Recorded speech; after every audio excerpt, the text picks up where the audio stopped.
Hello, everyone, and thank you for joining us today for today's webinar with Rachael Cristine Woody. My name is Bradley, and I'll be your moderator for this webinar titled Building the Case for Museum Job Salaries. Before we start, I would like to provide some information about our company and introduce today's presenter. Lucidea is a software developing company specialized in museum and archival collections management solutions, as well as knowledge management and library automation systems. Our brands include Sydney, Presto, Argus, Archivera, Eloquent, and Quadrastar. Now, I would like to introduce today's presenter, Rachael Cristine Woody. Rachael is the owner of Relicura and provides services to museums, libraries, and archives. She specializes in museum collections management systems, digitization technology, digital project management, and digital usership. During the course of her career, she has successfully launched multiple digital projects that include advanced digitization technology, collaborative portals, and the migration of collections information into collections management systems. She's also a popular guest author for Lucidea's Think Clearly blog and has provided us with many great webinars that are listed on our website, so please feel free to check those out after today's session. Take it away, Rachael. Great. Thank you so much, Bradley, for that warm introduction. Thanks to Lucidea for hosting us today. And of course, thank you for attending today's webinar. This particular webinar is near and dear to my heart because I believe so much in the value that we provide in terms of being the stewards and caretakers of history, art, and culture, and of course, the engagement and providing access of those wonderful items. And with that value, translating to valuing, yes, the items, the museums, the archives, but also ourselves as professionals. And that's what we're going to focus on today, is how to find out what our actual value is in terms of market rate. What's all of the great resources that you consult to do that, how we can gather and crunch the data into something that's a concrete number for you, and giving you some examples of how to accurately do the math for your market rate. And then, of course, leaving you with some advocacy pieces of how to build the case in terms of advocating your value, whether that is to advocating to your boss, advocating your value to your board, or even advocating your value to a larger audience or while you're in the job market. Then we'll leave you some resource summary and conclusion pieces and conclude our webinar. So some big topics for today, but I think you'll get a lot out of this, and it's my hope that we'll all be better about standing in our value after this. Okay, resources to consult. First and foremost, federal and state laws are great ones to become familiar with, especially at the state or province level. If you're up in Canada, and knowing what the laws are in terms of minimum wage, especially as minimum wage can vary depending on where in the country you are, as well as any sort of labor laws, either federal or state, that can help inform whether you're exempt or non-exempt employee, and sometimes the salary ranges that are often associated with those classifications.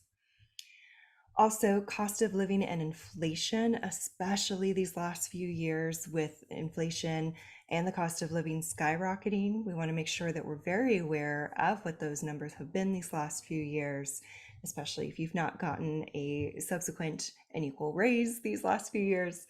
And of course, taking a look at the MIT Living Wage Calculator. This is different from figuring out minimum wage, and we'll get into some of the details as to why, but this is another great resource to have in your back pocket, especially as one more resource to help reflect that many of the regions, and especially the cities that we live in, can be more expensive than the minimum wage accounts for. And then, of course, the market research piece. While we can certainly gather and use federal, state, province laws and numbers, the actual market rate and what the competitive rate is in terms of how much our value is as translated by salary can be informed by search engine results such as Google, job boards, and other job aggregator resources, salary surveys, of which there have been several, whether you're in the museum or the archives field, Bureau of Labor Statistics data that can be helpful to provide a general average or median of these salaries and from where you are, as well as referencing some of the federal pay schedules and contracts, which, even if you're not a federal employee, can help give you some guidelines in terms of what sort of salary range you could perhaps expect to command. So quite a bit of resources for us to take a look at, and we'll see how we put those numbers together in these next few slides. Okay, gathering and crunching the data, there are a few main areas where we're going to get information and reference those numbers as we start putting together what we think our market rate is. We're of course going to reference minimum wage, and I realize that you are most likely not very beginning career, and hopefully you are making more than minimum wage. And if that is the case, great. Having the minimum wage, though, still as a reference can be very helpful for our calculations. So whether or not you are far beyond minimum wage, it is still a helpful data point. Similarly with the living wage. So again, the living wage concept, if it's new to you, is it doesn't necessarily matter what the federal or state minimum wage is. This is based on where you live and the actual cost of living.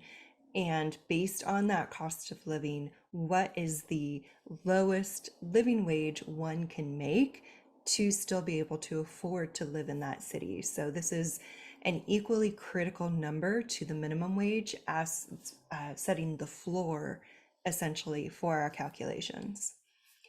We're going to want to take into account cost of living and excuse me, and inflation. And this is especially important for our field because many of us work in organizations that funding is usually more scarce than we would like, and getting those cost of living bumps annually is usually not a guarantee.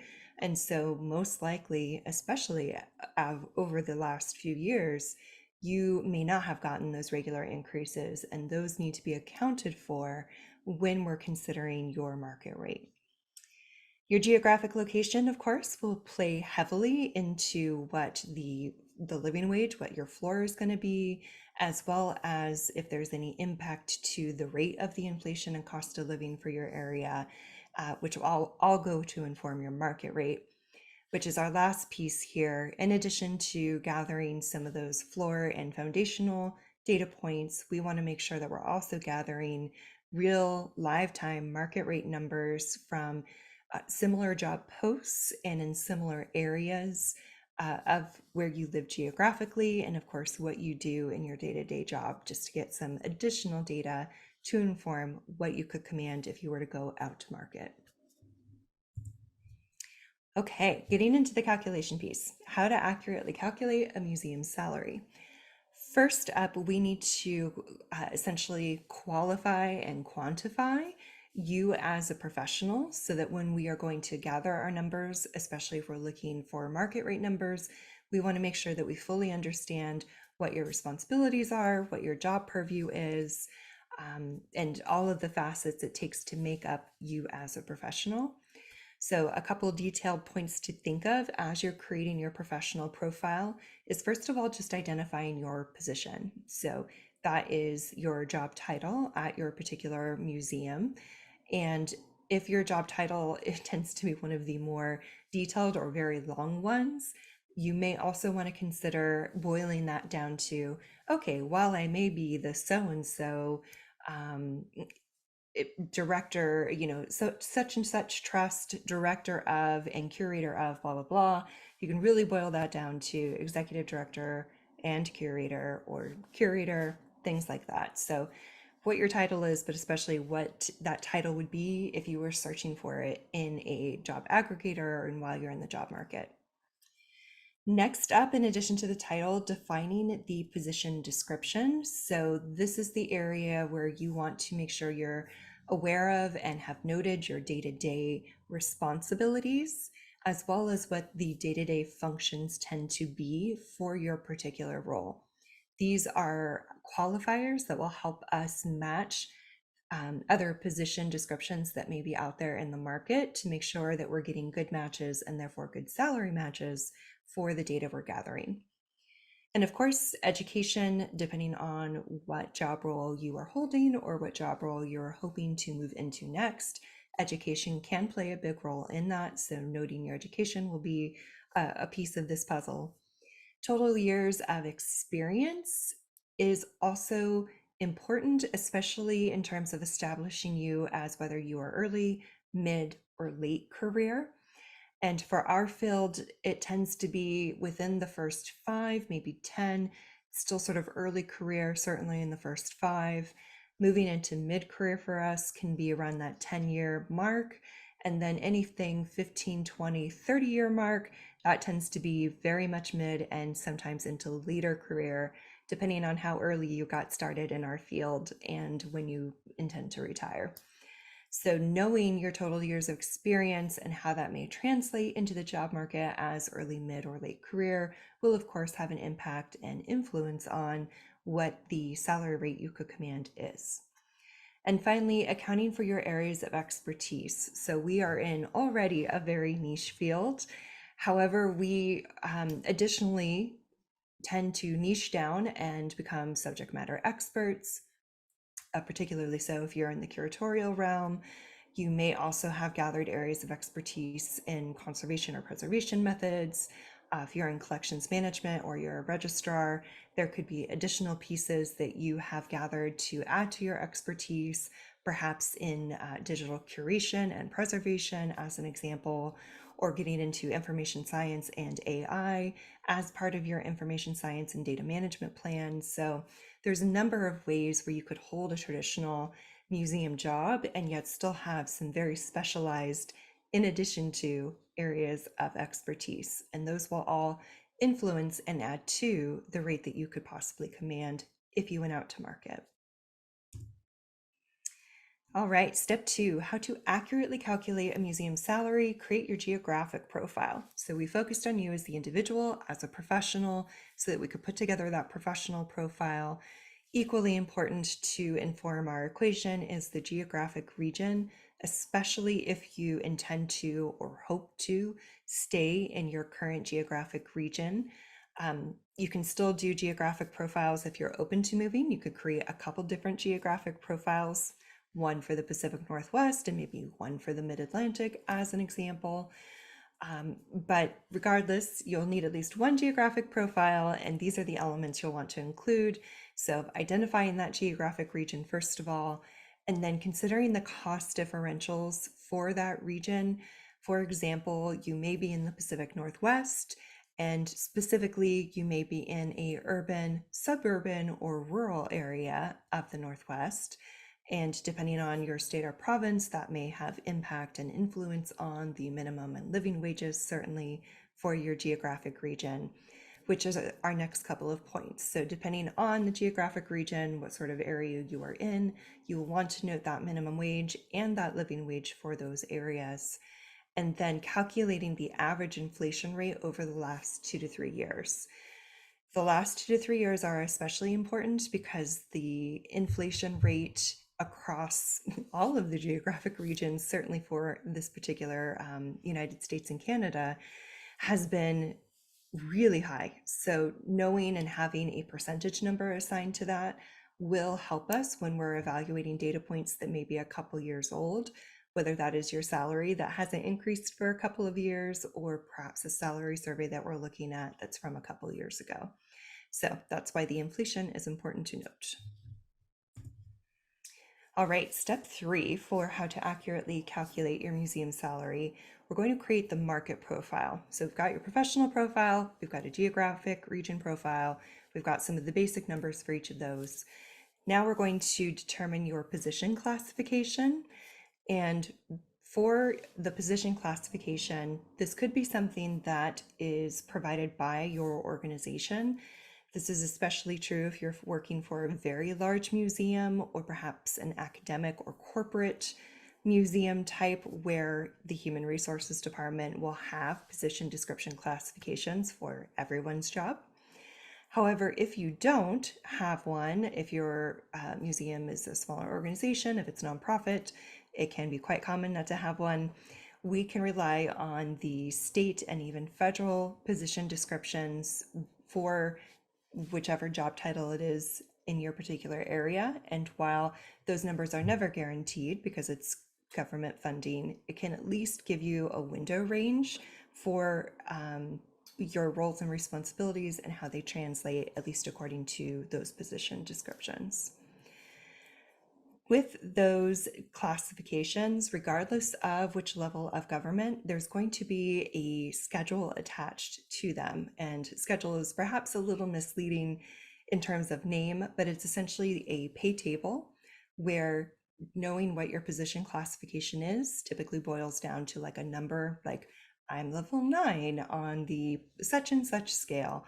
And then there's a schedule or pay table associated with that that will tell you, okay, if you're level 9, first year in, this is the salary number you make. So knowing those two helps to correlate that salary for you. Of course, never a guarantee, but a very accurate and specific data point that can help us. We'll find an hourly and annual pay rate per location, and that part of that pay table, especially for some of the sources we'll look at, is very helpful for us because it will take into account our geographic profile area, and this will also help us to perform our market rate research. For the fourth piece of this, we need to assess and reveal a salary range. So we've gathered a lot of data based on the resources that we covered earlier. We're going to assess those profile areas we've created, and in most cases, a clear salary range will present itself. And in a couple of the examples we'll look at in a moment, you'll see how that happens. The numbers reflect the financial reality of the position and the area, and this is very important for you to know, but also very important for you to communicate to whomever you're advocating up to. Most of the people that we are trying to advocate our value to require some education around this, because being familiar with numbers and knowing market rate is not necessarily a natural inclination for many museum people. So us doing this homework and knowing these numbers and doing some gentle education around them will be critical as part of your advocacy for your worth. We want to make sure that the numbers that we have will reflect the financial reality, and that these are real numbers that we can use and share with our peers, with our boss, human resources, whomever. But just to realize this is not an exact science, we've got some great data points here to use in terms of creating a market profile and showing our competitiveness if we were to go out to market. But there's always fluctuations, there's always more data that we wish we had. And even if our data was 100% accurate, while we are advocating for our value, it may be that we can't get the full value, but maybe it's a bit of a negotiation. All right, so examples for how to calculate salary. This is our first example. We're using Chicago, Illinois, so major city in the not mid-Atlantic, the Midwestern region of the United States. There are a few different salary surveys that we can consult. However, I note, and with the red asterisks, the surveys are a few years old, and in one case, 2017 is 6 years old now. So the values there are taking into account the inflation that has happened since that survey. So we look at the surveys, we got an average of using the position title, we got an average of those salaries for the Chicago area, and then we did the addition of that inflation rate so that these numbers are accurate as of today's inflation. The next one down, third bullet point, GSA, this is the General Schedules Assembly of the United States. And so this is where we're gathering for this first bullet point, our position description, how it translates into this case, the federal government position descriptions. So for, in this case, the project cataloger, assistant registrar, so entry level, we're looking at a GSA 1016 and having it be a level 7. So that -7 is the level that is representative of that expertise and educational background. And step 1, because again, we're doing entry level, and that dictates a salary of $52,022 in the Chicago area. When we do market rate, so looking at several different job aggregators, including some of the more generalized ones, such as Google or Indeed, or even LinkedIn, when we are taking a look at similar job positions and in a similar geographic area, we're seeing a salary range of $42,500 all the way up to $55,000. So our market range is there.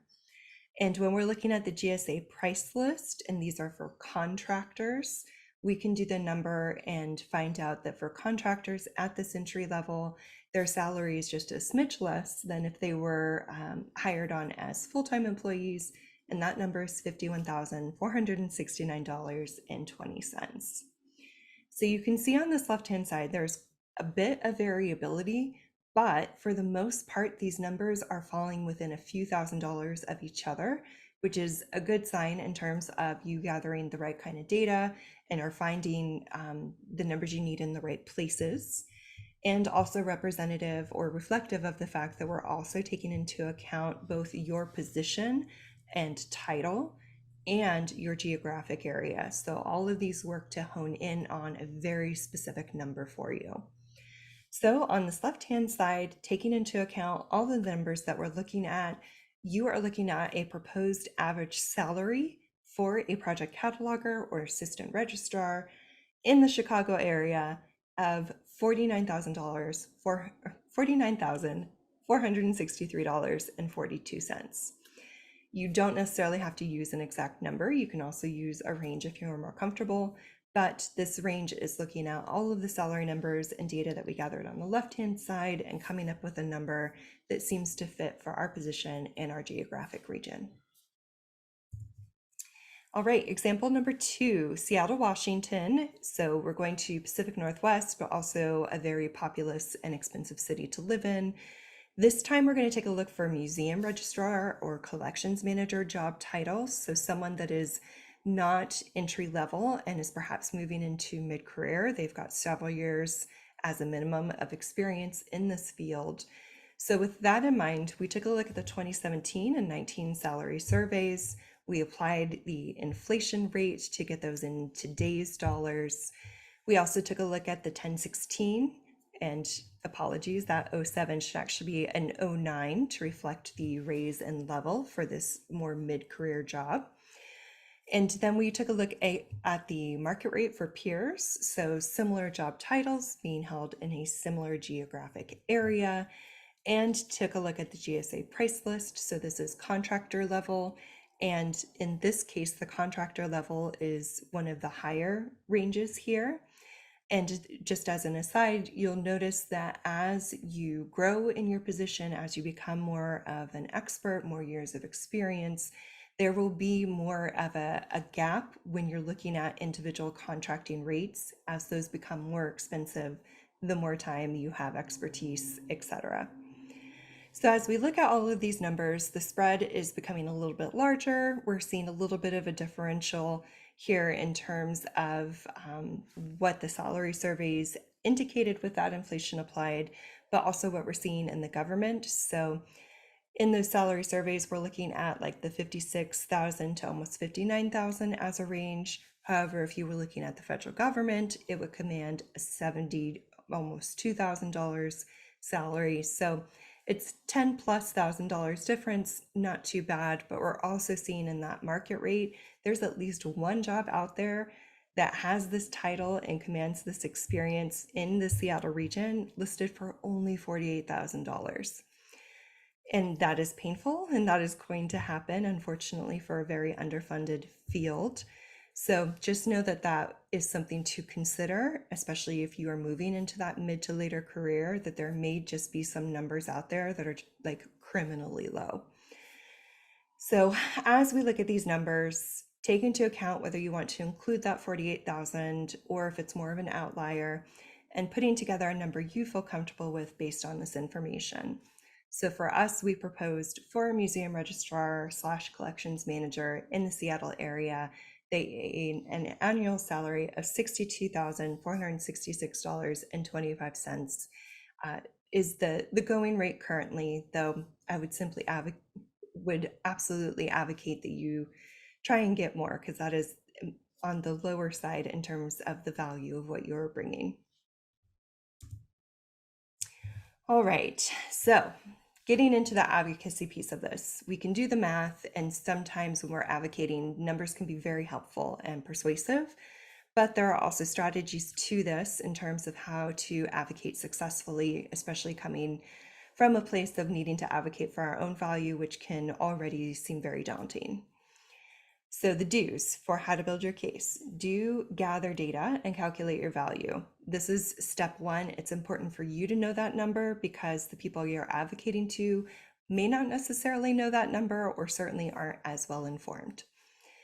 Also, keep this information updated and at hand. So yes, we did the math once today, but you know that math is going to change at least every year, simply from a cost of living and inflation piece of it, but also market rate can fluctuate depending on what is happening globally. So doing that math every year helps to keep your numbers up to date and accurate. Do always stand in your value. So while you have this conversation with your boss, while you're advocating, it usually will take more than one conversation. And so it may not be something that they can right away say, yes, of course, you're worth that much. Let's give you the raise. If you can do that in one conversation, that's amazing. But even if they're like, well, we can't do that right now, budgets, etc., that is normal. However, still continue to persist and always stand in your value. It's one thing to be paid a certain amount, but it is another to be paid that amount, but still advocate for yourself to have more.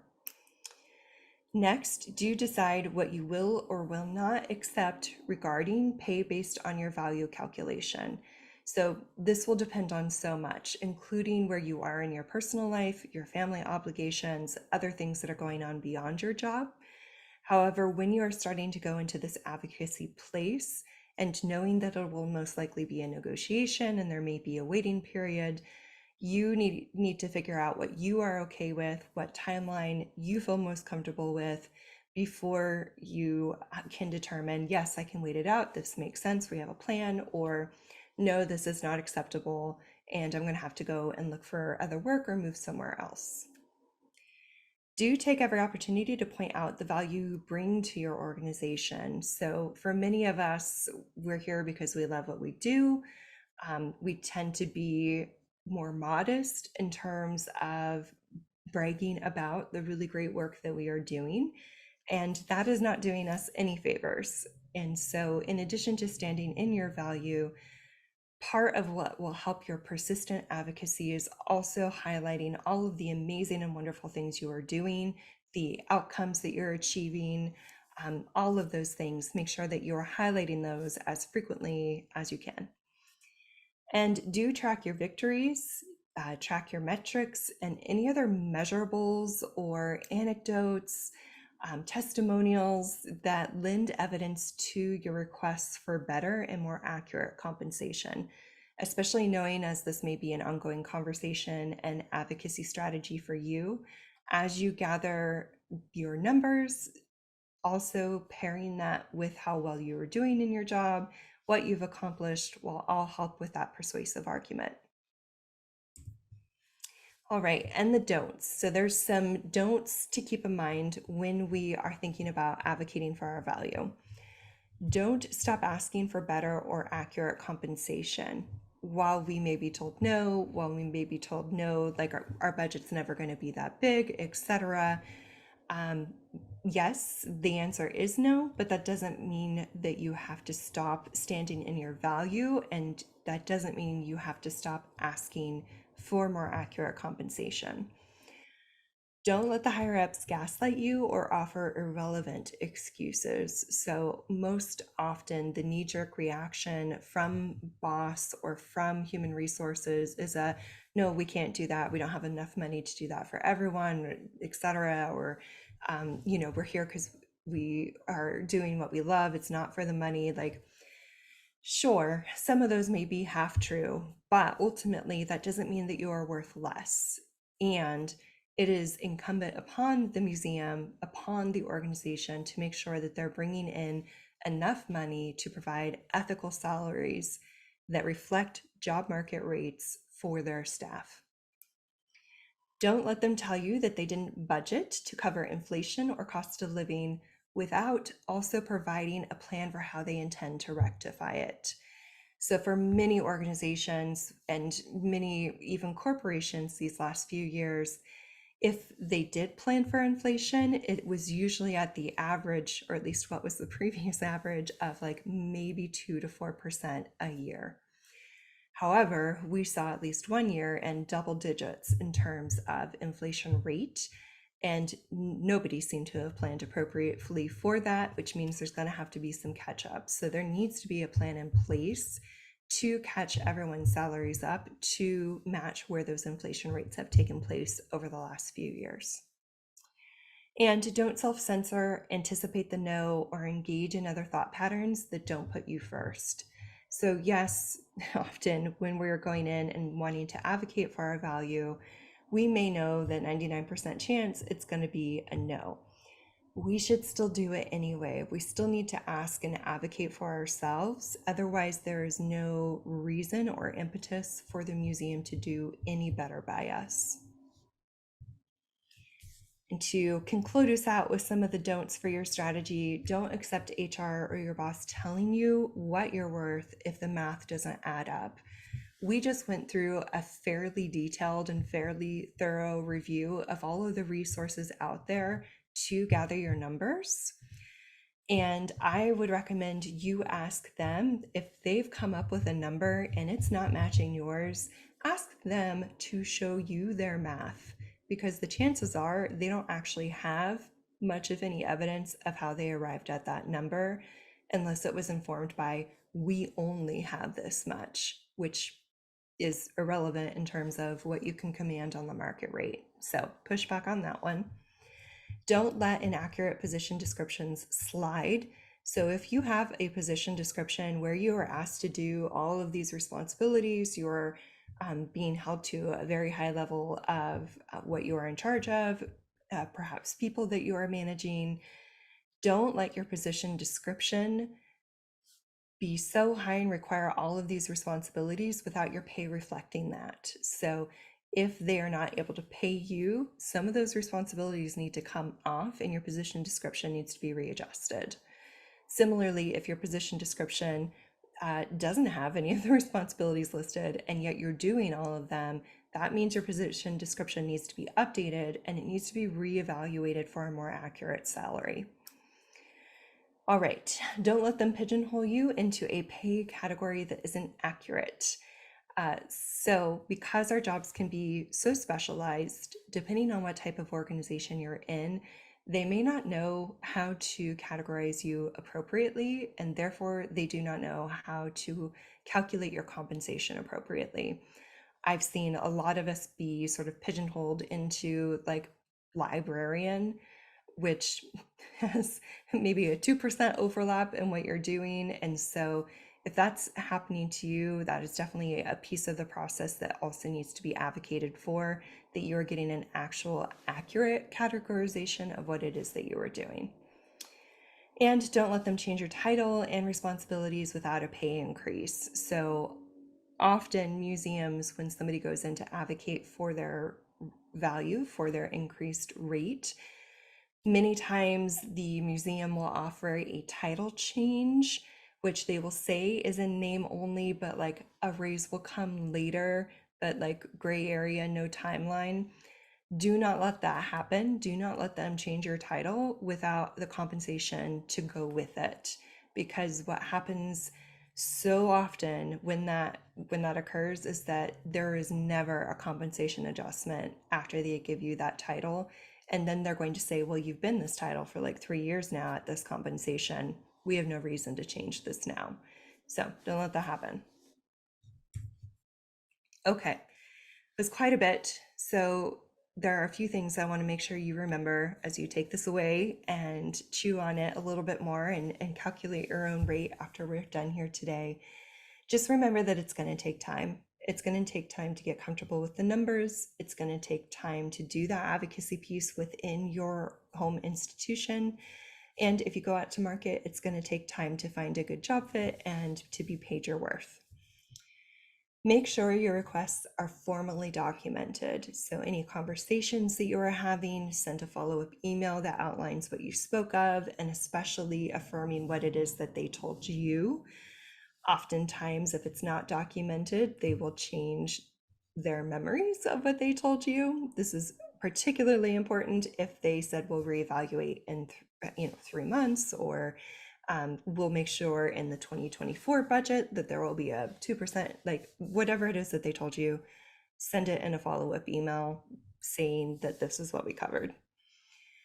Also, you likely won't get everything you asked for the first time that you ask for it. So this is very normal, and especially in our field, that you can ask for something and it's going to take more than once. So being persistent and continuing to ask for it. Also consider negotiations for other non-monetary benefits. So if the compensation can't be adjusted right away, if there's not the budget, if there's a process you have to go through, whatever it is, if there are other benefits that you can achieve in the shorter term, that can sometimes often help make both parties happy in the meantime. That could be something like additional vacation days. It can look like a work from home agreement, things like that, that where it's not necessarily salary based, but it does increase the value you're receiving and as in recognition for the value that you are giving. Also consider scale down your work to what they pay you for. So this is particularly true when you've got the job description that has like all of these responsibilities and yet they're not paying you to be reflective of all those responsibilities. Then you need to scale it down. So many of us are doing like 3 different jobs, quite literally sometimes in terms of hours in. You need to bring that down. Otherwise, they have no motivation to find additional compensation for you because you're doing all of this other work essentially for free. Also, look for other work. So depending on the organization that you are in, and even if you would like to stay at your organization, sometimes the exercise of looking and applying for other work can be incredibly helpful, not just for you in terms of being in a better bargaining position, but it may be that you find an actual legitimate better position and you move on to the next place in your career. And then finally, continue building your network and investing in yourself. So this is a small field. A lot of us know each other. We are very well networked. And while we wait for the slow wheels within our organization to figure out better compensation for us, making sure that our network is healthy, especially if we need to find a different job, and making sure that we're getting in professional development, that we're investing in our own skills. That way we can even better advocate for a higher salary, and or if we do choose to move on to a different job, or even we are then leaving in a better position and with more skills and a healthy network as we go and find that new job. Okay, resources that we covered. There were the 2 different surveys for the museum sector, the 2017 one, which was the National Museum Salary that came out. And then there was a more informal one that came out in 2019, which was the Arts and All Museums Salary Transparency Table. Both of these you'll need to apply, like figure out the inflation rate since those years and do the math to apply to your average. But even so, these are some great numbers to work with to get you started. If you are an archivist, there are a couple archive-specific salaries. There's the A Census, the second one that has finally come out that has some great up-to-date salaries for archivists, as well as the Archivist Salary Survey, which was in 2019. So again, just the note to apply the inflation rate since 2019 to get the today's rate. For calculating pay, we talked about the MIT Living Wage Calculator. This is the place to go. You pop in what sort of region you're in, and it will give you a cost of living and a bunch of other helpful data in terms of what is the minimum living wage to be in your area. Consumer Price Index can help you figure out cost of living, inflation rates, etc. So that's a great one to go to. This one is provided by the Bureau of Labor Statistics. History Associates is a federal contractor, and so the GSA schedule to get the idea of the contract rate, we used History Associates as an example, and then we discussed government position classification, so that level of 07 and 09 for our 2 different examples. and the subsequent pay tables by location, where once you figure out your classification level, you can then go to the pay table to figure out what area you're in, with what level you are, and then therefore what salary you could command if you are a federal employee. Again, that doesn't mean you necessarily can command the federal rate, but it gets you pretty close to where you should be in terms of a market rate. So in conclusion, we talked about resources to consult. We gathered and crunched the data from those various resources and went through a few examples using that data to show you how to accurately calculate the museum salary.